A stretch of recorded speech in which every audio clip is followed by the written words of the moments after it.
सतगुरु महाराज की जय। हक दिल हक की रूहें अर्श की जामे आशिक हुआ सुल्तान, जामे आप आशिक हुआ सुल्तान। तो कही गिरोए रब्बानी ए दिल मोमिन अर्श शुमान। जेता कोई दिल मजाजी चढ़ सके न नूर मकान। दिल हकीकी पहुंचे नूर तजल्ला ए दिल मोमिन अर्श शुबान, ए दिल मोमिन अर्श शुबान। सच्चिदानंद पार ब्रह्म की जय। परम आदरणीय सुंदर साथ जी, हमारा बहुत समय से रात्रिकालीन बैठक चली रहा है। ये 2019 से चला हुआ है और 2018 दिसंबर 12 से, तो दिसंबर 18 को न गिने तो भी 19, 20, 21, 22 4 साल पूरा हो गया। अभी 23 का भी सितंबर अक्टूबर चल रहा है। तो इसका मतलब लंबी यात्रा हमने तय कर चुके हैं और बहुत सारे किताबों को हमने यूट्यूब के जरिए तारतम वाणी का जो एक प्रशिक्षण, एक तालीम जन जन तक पहुंचाने की कोशिश की है। तो प्रसंग हमारा सानंद पहुंचा हुआ है। सानंद ग्रंथ को उठा रहे थे और इसमें भी जो प्रकरण, जो 23वां प्रकरण है और 23वां प्रकरण को भी जो 1 और 2 चौपाई हो चुका है। तो प्रसंग है मोमिन दिल अरश सुभान की। कुरान में, क्योंकि महामती प्राण जी का अवतरण धरती के जीव के लिए है और जीव का जो वर्तन है अलग अलग संस्कार और अलग अलग संस्कृति में। गुरु जी मंगलदास जी ने कहा है, जब आप गन्ना बोलोगे तो गन्ना यहाँ है, उसका रस, फिर यहाँ एप्पल है। जब तक ये अपने जाति में रहता है तो उसका कास्ट एंड क्रीड होता है, उसका एक जाति वर्ण हो जाता है। एप्पल, मौसमी, अनार, गन्ना, अलग अलग नाम है, लेकिन इसको एक बार मिटा दो और उसे रस निकाल दो। जब सभी का रस निकाल के एक जगह कर दे तो उसमें कोई जाति नहीं, उसका एक ही जाति है, सरबत। वो सरबत बन जाता है। ऐसे ही ये जो संसार का, जो हिंदू मुस्लिम, ये दुनिया भर का जो जाति वर्ण भेद है, यही खेल है। एक बार इन सभी जाति भेद से ऊपर उठा जाए तो फिर एक ही भेद रहेगा, एक ही तत्व रहेगा, वो है आत्मा तत्व। तो धनी ने संकेत किया है, आत्म सहोनी एक दिशे जुजवी तो दिशे देह। अलग अलग देखने का जो है वो तो शरीर का बात है, वो तो प्रकृति का है, वो तो खेल का नाटक है वो तो। और उसको संचालन करने वाला जो तत्व है वो एक ही तत्व है, वो है आत्मा तत्व। इतना तो वेदांत भी बोलता है। वेदों का और कुरान का जो हाईएस्ट क्लाइमेक्स जो टीचिंग है, जो ज्ञान है, वो इन सभी वर्ण भेदों से ऊपर है। बस उसी प्रसंग को महामती प्राण जी ने अपने जमाने में, जब औरंगजेब बादशाह का जो एक क्रूर शासन और हिंदुओं के ऊपर अत्याचार, बस उस समय में अपने 12 मोमिनों के साथ औरंगजेब बादशाह के खुद दरबार के अंदर जा करके 12 मोमिन जो ललकारा और उसके कान पकड़ा, 12 मोमिन ने कान पकड़ाए, उसको आशा चुमा, उसने आकाश तरफ देखा कि जो 1000 साल पहले मोहम्मद ने जो भविष्यवाणी बोला था, वो भविष्यवाणी में इमाम जाहिर होने की जो बात है, ये इमाम का ही दूत है। उसने पहचान लिया था। तो ये जो ग्रंथ ही ऐसा है कि बिल्कुल ये जो हेमेटिक सिस्टम ऑफ रिलीजियन और सेमेटिक सिस्टम ऑफ रिलीजियन जो है, हामी परंपरा और शामी परंपरा है, वो शामी परंपरा में आता है अरबियन, अर्थात 1.25 लाख पैगंबरों ने जो संदेश दिया है उनमें से दाऊद, इब्राहिम और इन लोगों ने जो टीचिंग दे रखा है उसमें क्या है? ये कुलजम स्वरूप है। कुल मतलब टोटल, जम मतलब इकट्ठा। ये ग्रंथ में धरती के सभी बड़े बड़े सिद्धांतों को प्राणनाथ जी ने एक ही जगह रखा हुआ है, इसलिए कुलजम स्वरूप है। टोटल ज्ञान इसमें इकट्ठा है। तो उन लोगों ने 1.25 लाख पैगंबरों का सार कहाँ कहाँ है? तो ईसा का बाइबल है और दाऊद का जो जंबूर है और तोरेत, मूसा का तोरेत और मोहम्मद का कुरान है। तो ये 4 मुख्य माना जाता है। इन चारों ने, जैसे हिंदुओं में 24 अवतार होते हुए भी राम अवतार और कृष्ण अवतार को सार मानते, उसमें भी कृष्ण अवतार को सार लेता है। तो सार खींचने का तो सब जानते ही हैं। ऐसे ही 17 पुराण है और टोटल 18 पुराण है। 18 पुराण में 17 पुराण का सार श्रीमद् भागवत है। 4 वेद में मुख्य जो है अथर्ववेद माना जाता है। सब होते हुए सार उसी को असतोमा सतगमय, तमसोमा ज्योतिर्गमय, कोई पकड़ने का चीज पकड़ाया हुआ होता है। तो वो बैकग्राउंड को नहीं भूलना चाहिए कि किस सिस्टम से स्पिरिचुअल साइंस जो अध्यात्म विज्ञान जो है वो आगे बढ़ रहा है। ऐसे ही उन ग्रंथों में स्वामी परंपरा का सार क्या है?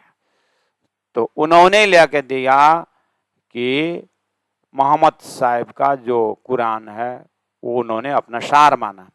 तो प्राणनाथ जी महाप्रभु के जमाने में हिंदुओं के ऊपर एक धार्मिक लड़ाई, युद्ध है जो वो ज्ञान का युद्ध है। वो बोलता हमारा कुरान सबसे बड़ा है। और हिंदुओं का तो राजा को फुर्सत नहीं था, विलासी राजा लोग थे और साधु संतों के ऊपर अत्याचार हो रहा है। राजाएं सब अपने अपने मोहल्ला में, अपने अपने दरबार में बस बैठे हुए हैं। तो पूरा प्राणनाथ जी की जो आवाज है कीर्तन ग्रंथ में, सर्वदेशी चर्चा में उन्होंने कहा, राजा ने मलो रे राय, राय तन धर्म जात ने क्यों दौड़ा? क्यों नहीं दौड़ते हो? धर्म जा रहा है। तो ये भी एक प्रसंग है।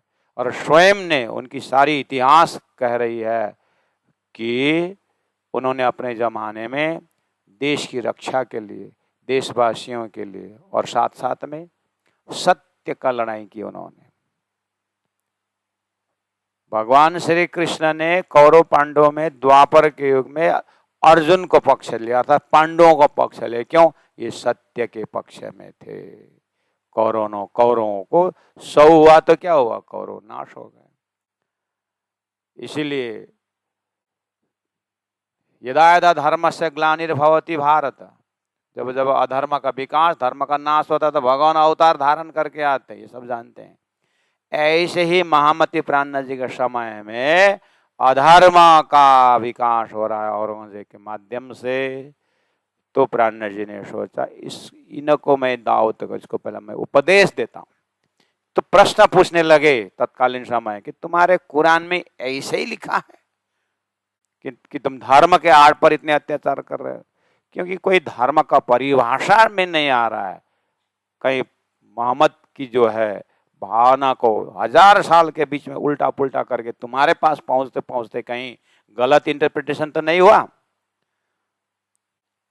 तो प्राणनाथ जी महाप्रभु समझाने लगे कि अगर ऐसा अत्याचार का कोई सिद्धांत है तो फिर वो धर्म नहीं, वो आतंक है। धर्म का ये परिभाषा में आता ही नहीं। तो उन्होंने बहुत कोशिश की समझाने को। तो परब्रह्म परमात्मा ने अब सनंद ग्रंथ से महामति प्राणनाथ जी के ऊपर यानी महामति प्राणनाथ जी के अंदर से जिस मोहम्मद ने 1000 साल पहले जो बात कही थी और भविष्य बोला था कि मेरे जाने के बाद रुअल्लाह आएंगे और इमाम मेहदी कहलाएंगे, वो इमाम मेहदी 1000 साल बाद जाहिर होंगे। वो क्या करेगा? मेरी भविष्यवाणी जो है और खुदा के साथ बात करके मेरा गुह्य जो बात है वो खोलेगा। तो प्राणनाथ जी को आदेश हुआ कि हे इंद्रावती आत्मा,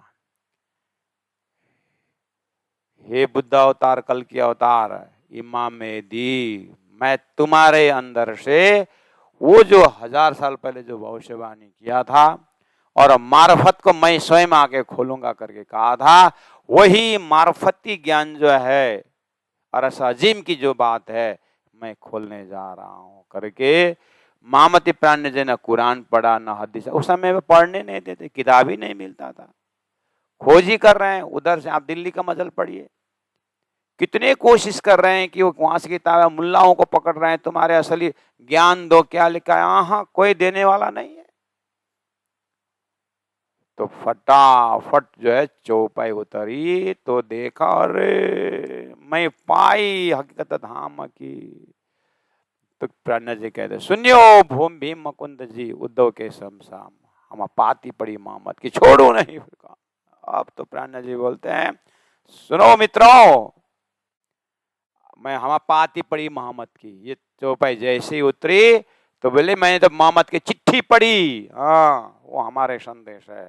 आप प्राणनाथ जी कहते हैं जोश आवेश जो है वो कलयुग का अवतार जो है औरंगजेब साहबी, उन मोमिनों के जो ललाट में दिन में तारा देखने लगा और वो झुका और आकाश तरफ देखकर आशा को चूमा।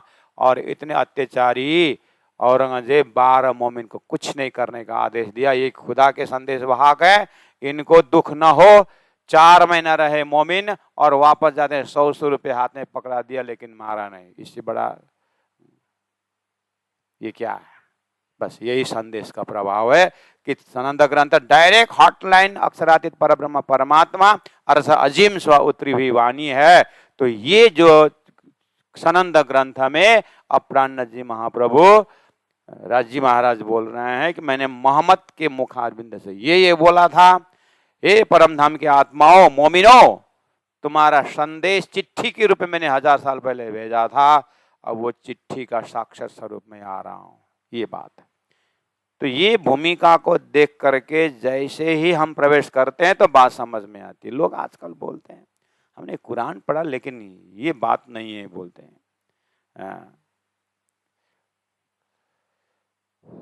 तो प्राणनाथ जी महाप्रभु क्लियर बोल रहे हैं। क्या बोल रहे हैं?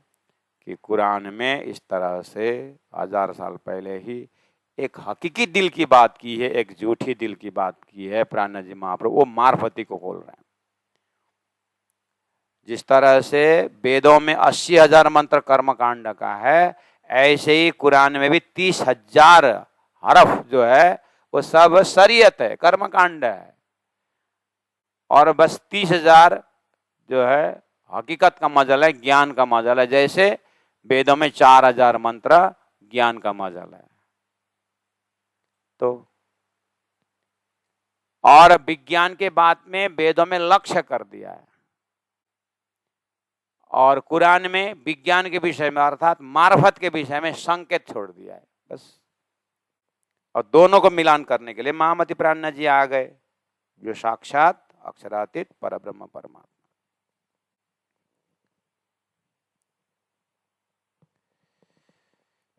इसीलिए अब मार्फत में क्या बोला? तो मोहम्मद साहब ने खुदा से बात करके जो संकेत लिए क्या वो मार्फत है। और वेदों का विज्ञान, जैसे गीता के विज्ञान दर्जा में देखोगे, गीता में अर्जुन को भगवान श्री कृष्ण कहते हैं कि अर्जुन, मैं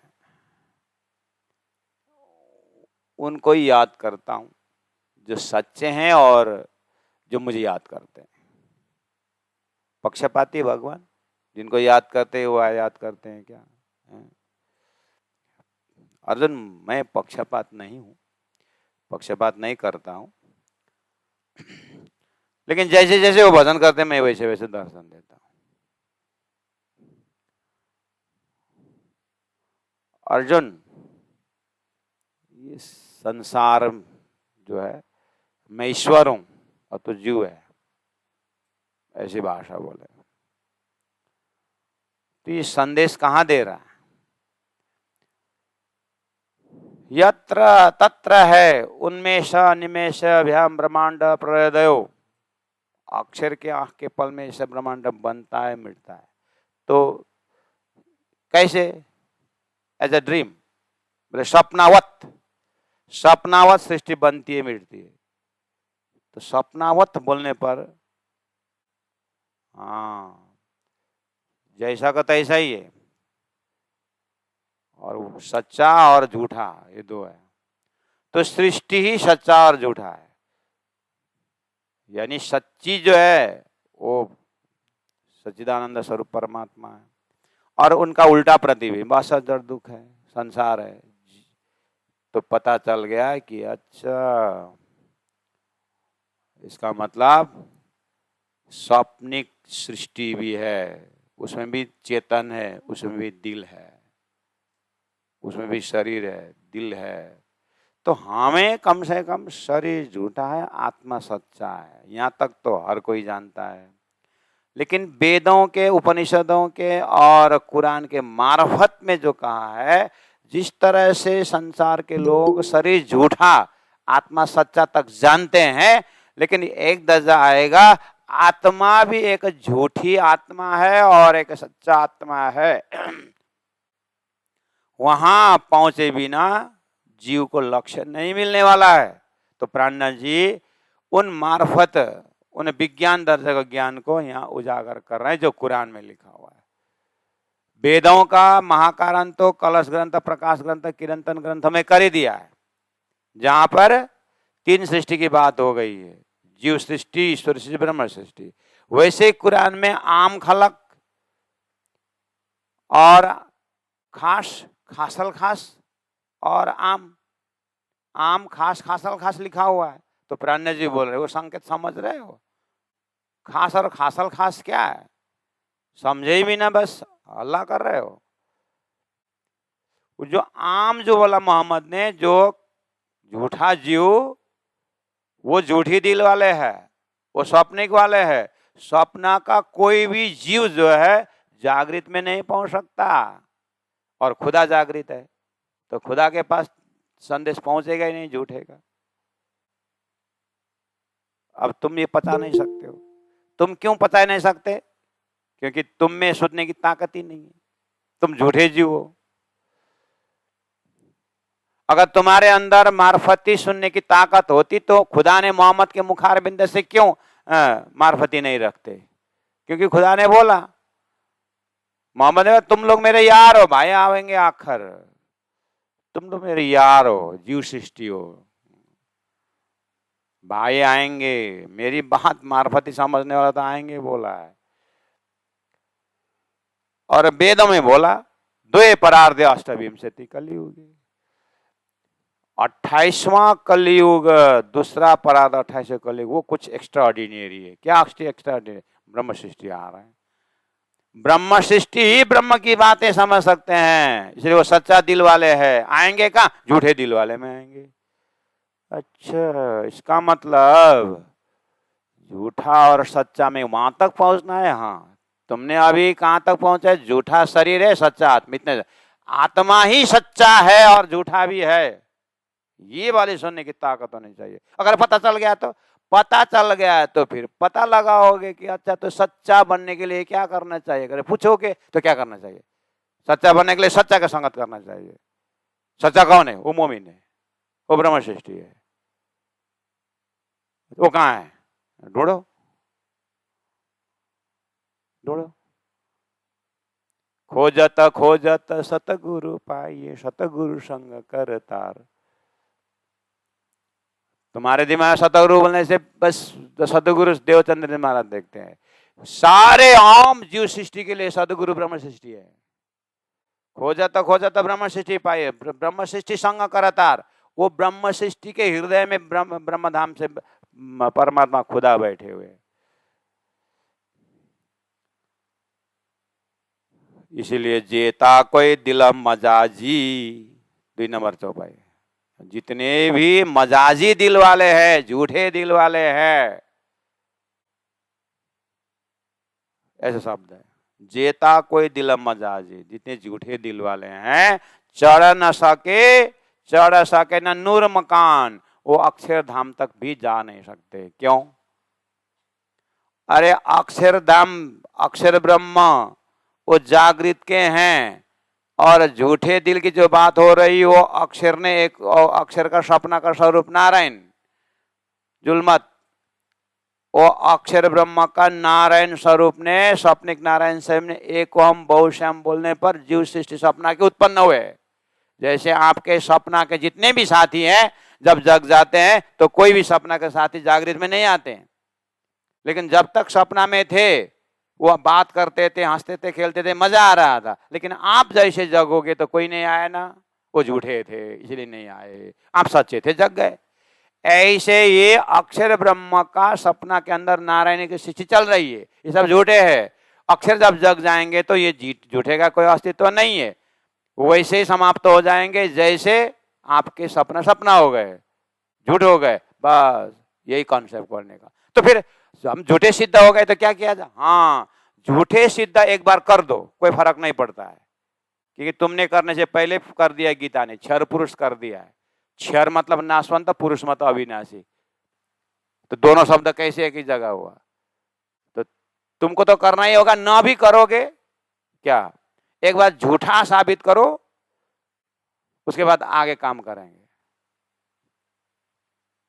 अगर तुम ना भी करो तो गीता ने पहले कर दिया है, द्वाभिमो पुरुषो लोके क्षर अक्षर एवच क्षर सर्वाणि भूतानि कर दिया है। क्षर नाश होगा बताया, बस नाशवान पता लगा, खुद में नाशवंत पता लगा तो हाँ बहुत बढ़िया। झूठ हूं करके पता लगना ही तुम्हारा सत्य का खोज है, तभी तो खोजी शुरू होगी। तो उसके लिए क्या करना पड़ेगा? हो, उसके लिए सच्चा का भी एक जमात है, जो संसार देखने आए वो ब्रह्मात्मा कहाँ है करके ढूंढोगे।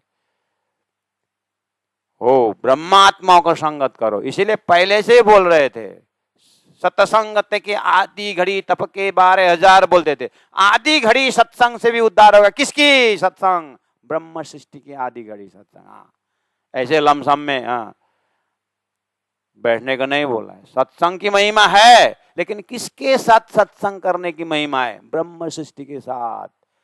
दिया तुम्हारा पावही दुनिया 14 तब हे ब्रह्मात्माओं, जीव सृष्टि तुम्हारे साथ सत्संग करेंगे, और एते दिन त्रिलोक में होती जो बुद्ध सुपना, सपना के बुद्धि का उद्धार होगा। ब्रह्म सृष्टि को ऐसो नूर जो दुनिया थी बिना अंकुर, ताए नया अंकुर कर किए ने चला देखा नजरा। वो झूठे को सच्चा करने की ताकत तुम ब्रह्म सृष्टि में हो, जो परम नाम से आई हो, और तुम्हारे वास्ते ये खेल बनाया। जा कारण खेल रची, शास्त्र भी तीना कारण है। इसीलिए तुम ही इसको पवित्र कर सकते हो, सच्चा कर सकते हो, ये ताकत तुम्हारी है। ये बात जो है प्राण जी महाप्रभु ब्रह्म सृष्टियों को बार बार बोल रहे हैं और याद दिला रहे हैं। तो ज्ञान दिया, देखो ब्रह्म सृष्टि जेता कोई दिल मजाजी, जो झूठे सपना के दिल है, ए मोमिनो, चढ़ न सके नूर मकान, वो अक्षर तक पहुंच ही नहीं सकेंगे। कौन पहुंचेगा अक्षर अक्षरातीत में, नूर नूर तजल्ला में? तो बोले दिल हकीकी पहुंचे। दिल हकीकी कौन है? वो ब्रह्म सृष्टि दिन के दिल ही परम धाम है। दिन के दिल में खुदा स्वयं बैठे हुए हैं, ऐसे अरस अजीम में बैठे हुए। वो अरस अजीम का भी वो हाउत में बैठे हुए, हाउत के अंदर, लाहुत के अंदर जो हाउत है उसके अंदर जो बैठा हुआ है, जिनके साथ मैं बात करके आया हूं, जिनके जुल्फेकार है, और वो अमृत स्वरूप है, वो किशोर स्वरूप है करके शास्त्र ने बोला, मोहम्मद ने बोला, उस अमृत स्वरूप है। वो स्वरूप के साथ मैंने अनंत आत्माओं का दर्शन किया हूं। बस वो ब्रह्म सृष्टि है, वो मोहिनी हो आ रहे हैं, वही मेरा वास्तव में भाई है। उन्हें अपने भाषा में भाई बोला, और प्राण जी ने बोला ठीक ही बोल रहे हैं, हम तुम एक वतन के अपनी रूह नहीं दोए, श्यामा जिन अंग हो सुंदर साथ। वो बैठक की बात कर रहे हैं। तो बोले दिल हकीकी पहुंचे नूर तजल्ला। नूर तजल्ला अर्थात अक्षरातीत परब्रह्म परमात्मा। ए दिला मोमिन अरस सुबान।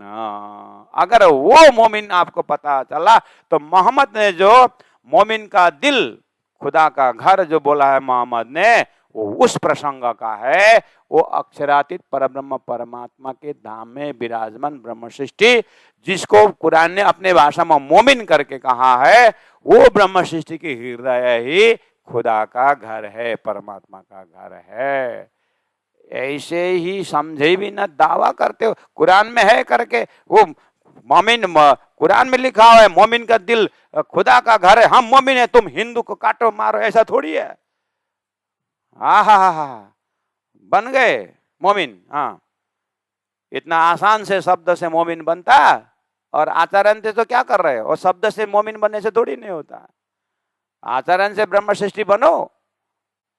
तो जीव सृष्टि होकर के ब्रह्म सृष्टि का दावा मत ले लो। इस तरह से प्रसंग चल रहा है सुंदर साथ जी।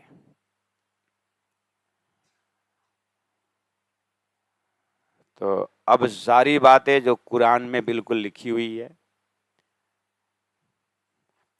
एक चीज याद रखना, अभी सनंद से हमने मार्फत भी पूरा किया ऑनलाइन में, क़यामतनामा बाकी है, क्योंकि सनंद चल रहा है, खुलासा चलना है, फिर क़यामतनामा होता है। नए नसों क़यामतनामा, आँख खुल जाए तो क़यामत पढ़ सकते हैं, आँख बंद आँख से क़यामत नहीं पढ़ सकते। तो ये जो प्रसंग है ना, जैसे आगे 3 नंबर जो पे, रूहें उतरी लैलत कदर में, सो उम्मत रब्बानी जान, इनको हिदायत हक किए दिल मोमिन अरश सुबान। रूहें उतरी लैलत कदर में, रूहें आत्माएं, उतरी उतरी आई, लैलत कदर महिमावान रात है। लैल मतलब रात्रि, कदर मतलब महिमावान रात्रि। कदर, इसको कदर करो बोलते हैं ना, इसको इज्जत करो बोलते हैं ना। कदर मतलब महिमावान रात्रि, लैलत कदर। महिमावान रात्रि में रूहें उतरी है, मोहम्मद ने बोला।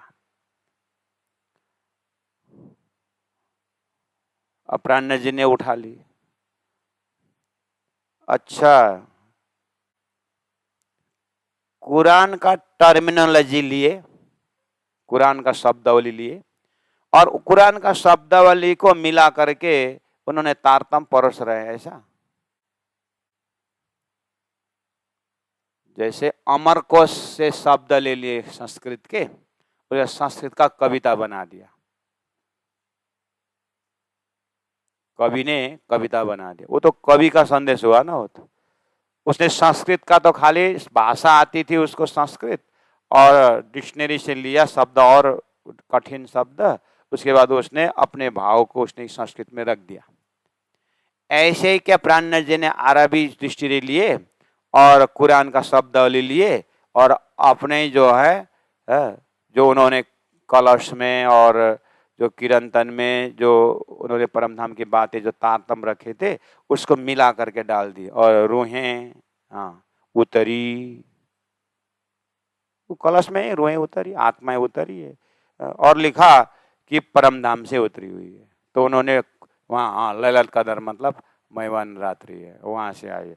उनके महिमान रात्रि कहाँ लिखा था? उन्होंने प्राण ने शब्द ले और लिख दिया। ऐसा गलती मत करना, ऐसा नहीं है।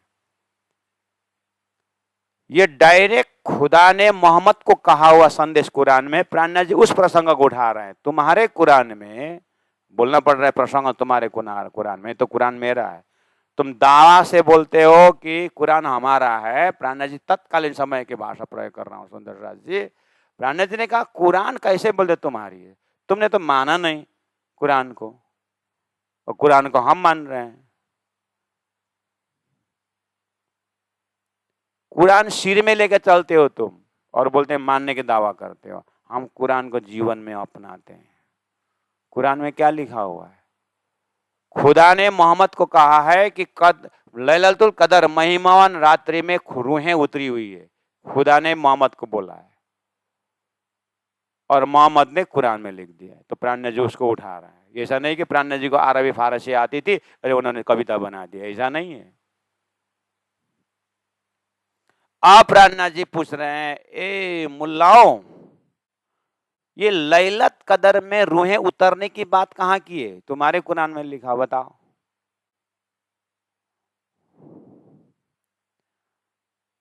अब बोलते हैं नहीं, हम तो बस ऐसे ही बोलते हैं। अच्छा मुझे ये बताओ, खुदा साकार है कि निराकार? बताओ। प्राणा जी ने कितने काजियों को, देखिए कुरान में दिल्ली से उधर का मजा, कितना मजा आता है इसको। मुल्ला ये बता, तुम्हारा खुदा साकार है कि निराकार है? बोलते खुदा तो बेछबी है, बेनिमून है। बेछबी, बेनिमून और एक शब्द है, क्या है? बेछबी। हा हा हा। ओ भीम भट्ट, श्याम भट्ट, इधर आओ। हाँ गुरु जी आ गए, महाराज जी। हाँ भीम भट्ट, श्याम भट्ट, इधर आओ। आ गए। तुम लोग ब्रह्म को क्या मानते थे सूरत में मेरे मिलने से पहले? निराकार। अच्छा, ओ शेख इधर आओ। तुम खुदा को क्या मानते हो? बेछबी।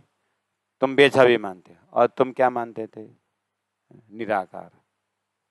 बे मतलब नहीं, छवि मतलब मूर्ति, आकार। तो तुम अपने भाषा में खुदा को बेछबी, आकार नहीं है मानते हो तुम। और यही भीम भट्ट, श्याम भट्ट मेरे शिष्य हैं, सूरत में जगे हुए हैं। ये भी उपनिषद पढ़ते थे और परमात्मा को निराकार मानते थे, आकार नहीं मानते थे। और तुम कुरान पढ़ते हो और खुदा को बेछबी मानते हो। अब इनको तो मैंने सूरत में 17 महीना रहा और इनको किस तरह जगाया ये जानते हैं। लेकिन अब तुम्हारी बारी आई है, तुमसे पूछ रहा हूं, अगर खुदा बेछबी है, अगर खुदा बेछबी है, अगर खुदा बेछबी है, तो मुझे बता, मोहम्मद ने अमृत सर्प किसको बोला? बताओ। जैसे मैंने इन लोगों को पूछा था, भीम भट्ट, श्याम भट्ट को, अगर खुदा निराकार है तो तुम अपने प्रार्थना में चिदादित्यम किशोरांगम परे धामनि विराजितम क्यों बोलते हो? प्रार्थना में तुम खुदा का किशोर स्वरूप, परमात्मा किशोर स्वरूप मान रहे हो। चलो ये तो इन निशंक हो गए, अपनी लाइन पर आ गए। तुमको पूछ रहा हूँ सनंद के माध्यम से, अगर खुदा बेछबी है, यदि खुदा को आकार ही नहीं है, तो मोहम्मद ने किससे बात की? 90,000 हरफ उन्होंने कैसे सुना? बोलते हैं जुल्फिकार खुदा देखा बोल रहा है, करली हेर, जरी मोती के पर्दा के पीछे में देखा खुदा को बोला है तुम्हारे कुरान में। और तुम बोलते हो बेछबी, बेनिमून, कोई निमुन ही नहीं है, छवि नहीं है, बोलते हो। यही कहीं गड़बड़ है। और तुमको ऐसी बुद्धि आना स्वाभाविक है। मुल्लाओं को पूछ बोल रहे हैं, तुम्हारे बुद्धि में ना ये इंटरप्रिटेशन होना एकदम सवाल ठीक है, तुमको शोभा देता है। क्यों? तुम्हारी उत्पत्ति ही निराकार से हुई है, यानी निंद्रा से, अज्ञान से हुई है। इसलिए वो निंद्रा से उत्पत्ति, अज्ञान से उत्पत्ति, जीव को जितना भी करो उसका उत्पत्ति ही निराकार से हुआ है। इसलिए अपने मालिक निराकार बोलता है। लेकिन मैं तो निराकार से नहीं हूं, मैं निराकार से परे जो शुद्ध साकार परब्रह्म परमात्मा है, जिसको मोहम्मद ने नूर परे नूर तजल्ला बोला है। जैसे गीता ने उत्तम पुरुषस्तु अन्य, और उपनिषदों ने अक्षरात परतः पर करके एक खुदा का घर, खुदा का धाम और अरस अजीम बताया है। मैं उस धाम की आत्मा हूं, इसलिए मुझे तो परमात्मा ब्रह्म निराकार नहीं है। मैं मोहम्मद की बात समझ रहा हूं, और उन्होंने कौन से खुदा को देखा, खुदा से क्या क्या बातें हुई, मुझे दर्शन है। तुम्हारे कुरान में भले ही तुम नहीं समझते हो, लेकिन तुम्हारा कुरान देखे भी ना मैं पढ़ रहा हूं, ये परमात्मा के साथ साक्षी है, ये ग्रंथ है, ऐसा है। तुमने मुझे कुरान पढ़ने नहीं दिया ना, लेकिन तुम्हारा कुरान पढ़ने की अक्ल तुम्हारी नहीं है, और मुझे परमात्मा ने वो नूर बुद्धि दी है और इल्म लुदनी दी है, और उस चाबी से मैं यहां बैठे बैठे तुम्हारा कुरान पढ़ रहा हूं। ये मेरा सनंद ग्रंथ है। तुम तो कुरान साक्षात देख करके भी नहीं समझे, और मैंने कुरान देखी भी ना, समझ गया कि तुम्हारे मोहम्मद ने क्या लिखा है, तुमने कैसे समझी। वो बात जो है ना, ये ग्रंथ है। मैंने कोशिश की थी तुम्हारे कुरान को पढ़ने के लिए, अब मुझे नहीं चाहिए। जिन खुदा ने कुरान दी थी, उसका भी मास्टर माइंड जो है मुझे सनंद ग्रंथ में आया है। इसलिए अब तुमको कुरान पढ़ना हो ना, ये जो तारतम ज्ञान इल्म लुदनी है ना, इस दृष्टि से पढ़ो तो तुम समझ जाओगे कुरान कैसे पढ़ा जाता है। और हिंदुओं, मैं यहाँ कुरान की बात कर रहा हूं, इसीलिए तुम मुझे मुसलमान मत बोलना। न मैं हिंदू न मैं मुसलमान, मैं तो दिव्य परम धाम की प्राणनाथ स्वरूप हूं, अक्षरातीत हूं। हाँ, बस मैं सभी को उद्धार के लिए आया हूं। मैं कोई जाति वेश वाला नहीं हूं, मैं साक्षात परब्रह्म परमात्मा श्री राज जी का हॉटलाइन हूं मैं। हाँ, उस नूर तजल्ला की बात है, इसलिए मुझे मेरी बात करने में क्या डर। इसलिए कहा, जेता कोई दिल मजाजी चढ़ न सके नूर मकान, लिख के रखो।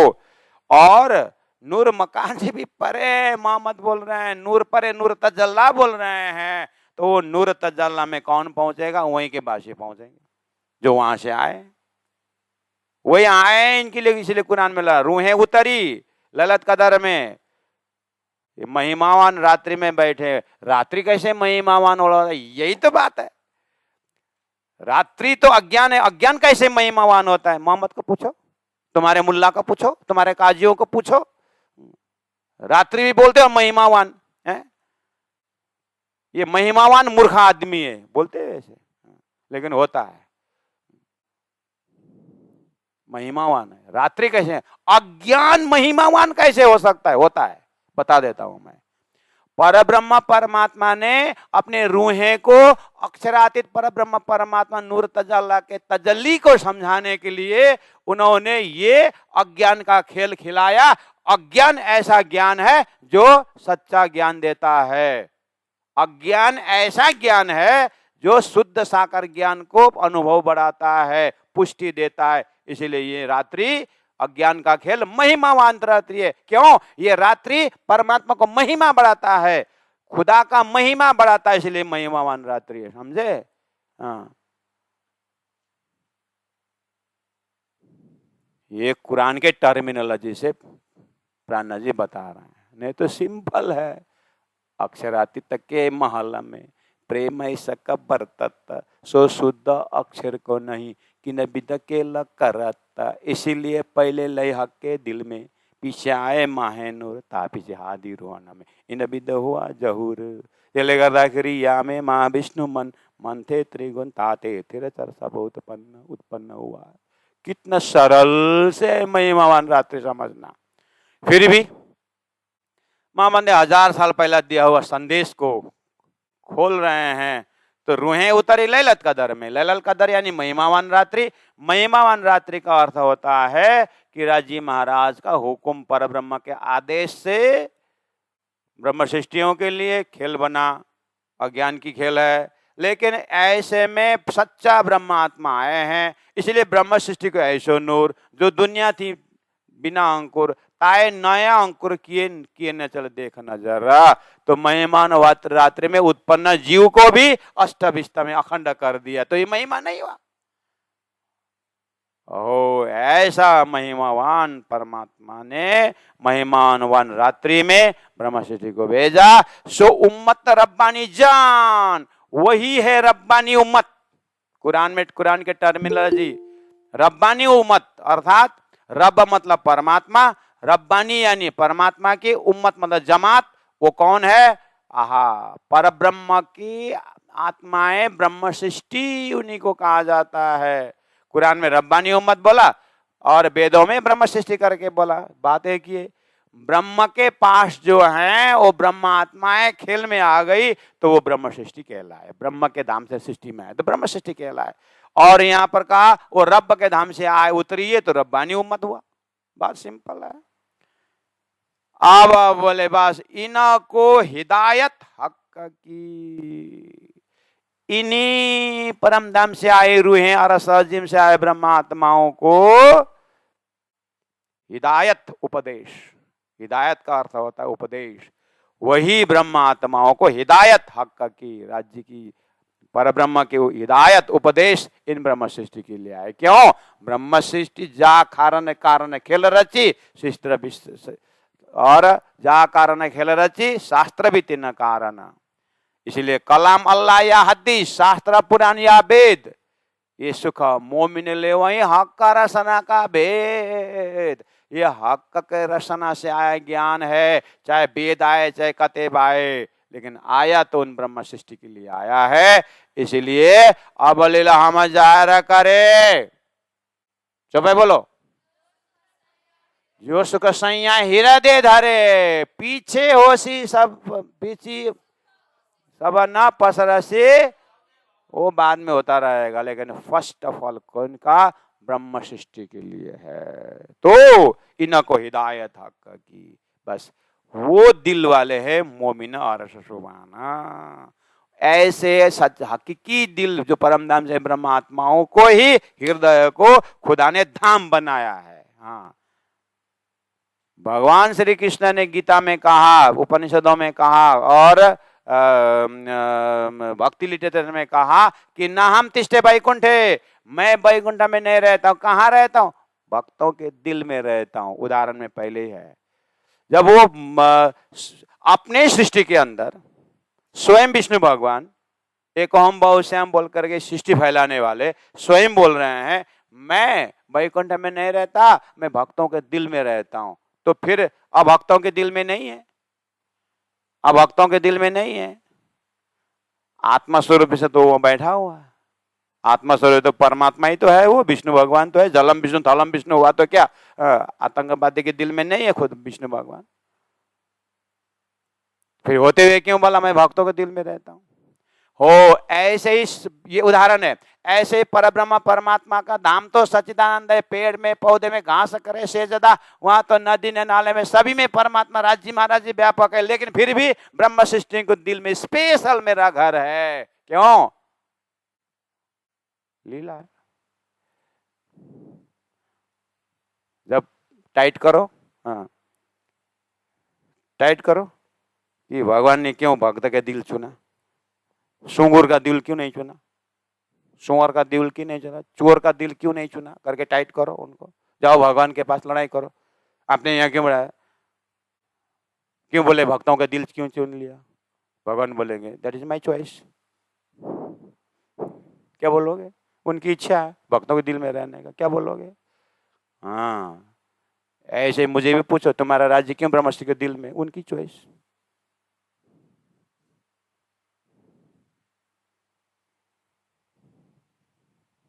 वो आया था ना एक शादी में, कोई बूढ़ा, हाँ शादी में बारात में नहीं आने को बोला था। एक बूढ़ा, मेरा नाती के शादी में जाऊंगा मैं, मुझे कैसे नहीं ले जाओगे? करो कि मैं डिक्की में बैठे भी जाऊंगा। बूढ़ा डिक्की में घुस गया और ये बूढ़ा जाना ही बोल गया। और वहां जैसे बोला एक बीच में नदी आया तो उधर लड़की वाले आ गए सब, आप लोग हाँ आ गए। अब एक कंडीशन पूरा करोगे तो लड़की देंगे। क्या कंडीशन है? ये नदी देख रहे हैं? हाँ देख रहे हैं। इसमें सब दूध बहा दो फिर लड़की ले जाना। अम्बो कहाँ से दूध ले आए? जितना दूध डालो पानी में चला जाएगा, कैसे हो सकता है? नहीं हो सकता है तो फिर वापस जाओ,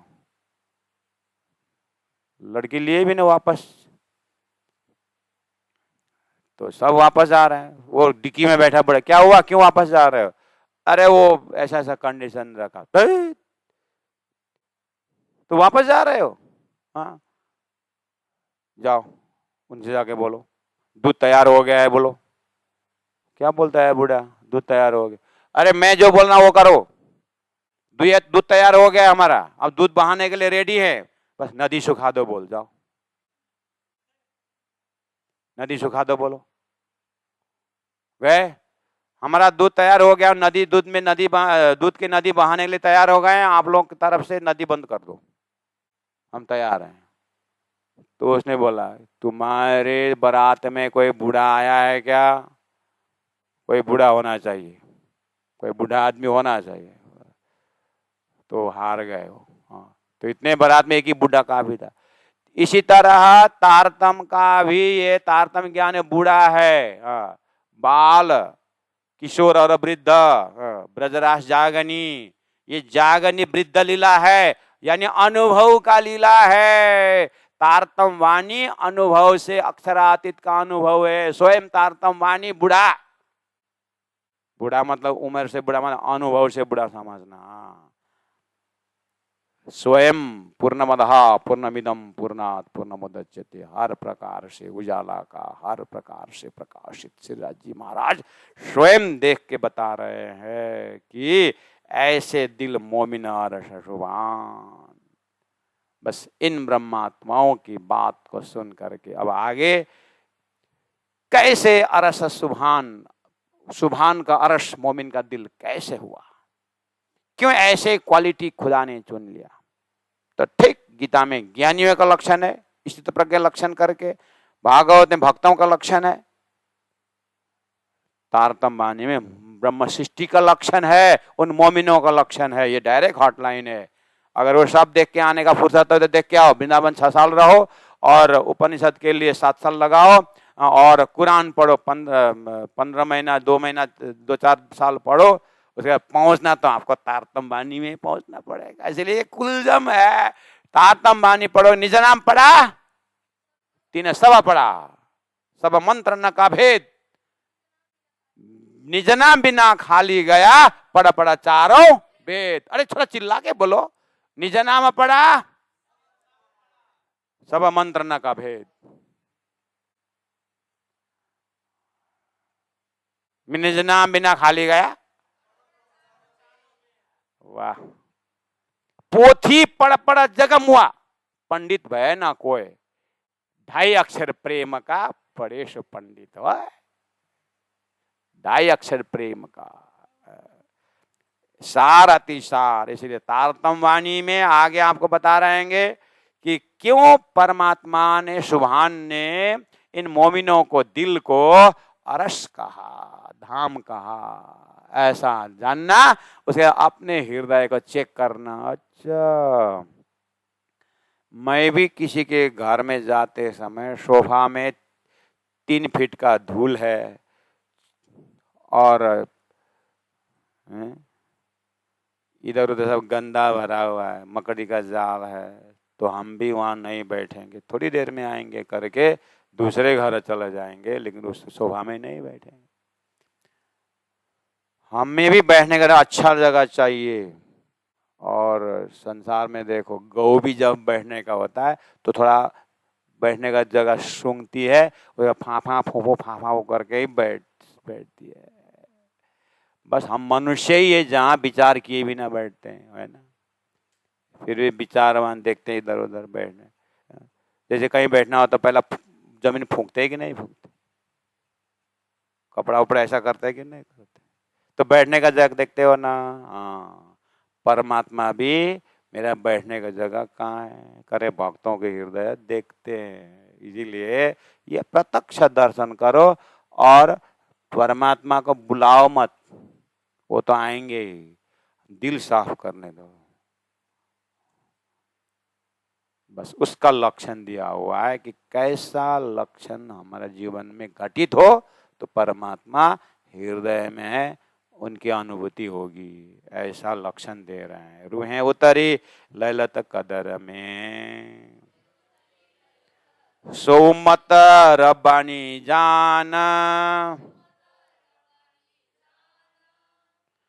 इनको हिदायत हक की, इनको हिदायत ए हक दिल की, मोमिन अरश सुभान, ए दिला ए रस दिल सुभान, मोमिन अरश सुभान, ए दिला मोमिना बोलो श्री प्राणनाथ प्यारे की जय, सतगुरु महाराज की जय, तीनों परिधाम की जय।